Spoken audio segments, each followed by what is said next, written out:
Dear Roboskî village, I'm with you today, from a distance but close. A column by Fréderike Geerdink. Quote, I was looking for my son. They showed me the smallest of the bodies. I said my son is tall, he always bent over when he kissed me. End of quote. I think of this mother today, as it is exactly 13 years ago that she lost her tall son in a bombing by the Turkish state.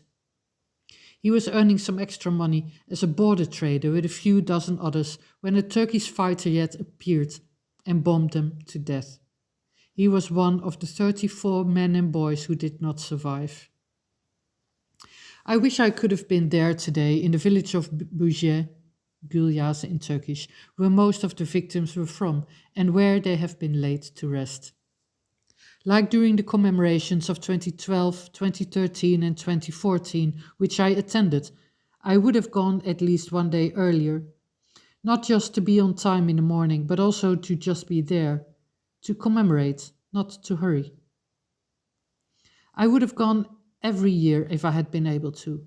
Unfortunately, Turkey expelled me in 2015 and I haven't been able to go back ever since.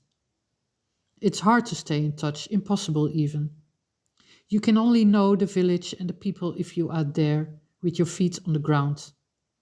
Only by talking and observing, by listening and taking time to live everyday life, you can start to comprehend how the massacre of 13 years ago still impacts life today. When I visited the village, I used to stay with Pakize and her 3 daughters and 2 sons. They had lost their husband and father, Osman, in the bombing. I went rather often because I was investigating what happened for a book I was writing, showing how the massacre was inextricably linked to the horrors of the suppression of the Kurds since before the foundation of the Republic of Turkey. I remember little Mahmud, the youngest son of the 5 children of Osman and Pakize. Mahmud was 5 years old when he lost his father. He didn't comprehend yet what had happened. He could only feel the emotions of the people around him. He was a very energetic, happy and funny boy, running around in a small house and the land around it, climbing on doors and swinging back and forth, climbing in trees and running around in the village with his best friend.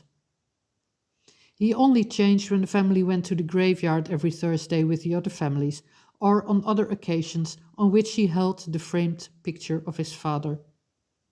Then he would instantly sit down quietly with a sad expression on his face, holding his treasure carefully. Mahmud is 18 now, an adult. Still the little one, I suppose, for his sisters Julia, Sinem, Ezra and big brother Özkan. How are they? What are their thoughts about the incident in which they lost their father, now that they are adults and have learned to understand what the state did to them? How is Pakize doing? I'd love to sit down and talk. I may call them today to let them know I never forgot them and never will. They will say, we are doing good. Justice has never come. The judicial details are a tangled mess, as usual after Turkey commits a crime against civilians. For some time it seemed all judicial routes had led nowhere and that justice would never ever be served. I won't confuse you with the details, but hope emerged again, in the form of a procedure at the Human Rights Council of the UN and at Turkey's Constitutional Court. This was made possible by new evidence that emerged. More details in the link in the written version of this column. According to procedure, Turkey must respond to the case brought to the Human Rights Council by the end of this year or ask for an extension, so there will be news on this very soon. Whatever the news is, it would only be a small step in the long road ahead. But there is a dedicated lawyer this time, which helps. No conflict lasts forever. At some point in time, the full truth will come out, either via the courts or via a real peace process in which the state takes responsibility for what it has done. Don't think it is unrealistic to hope for this. The unthinkable is unthinkable only until it happens. By then, Pakize and Osman's children will have built their lives, with still this one big hole in their hearts and scar on their souls. Can the truth one day bring them closure? Can they one day place flowers on his grave and sit by it in peace without demanding justice because it has been served? Dear Pakize, dear children, dear village, I am with you today, from a distance but close. May my heart shrivel if I forget Roboskî.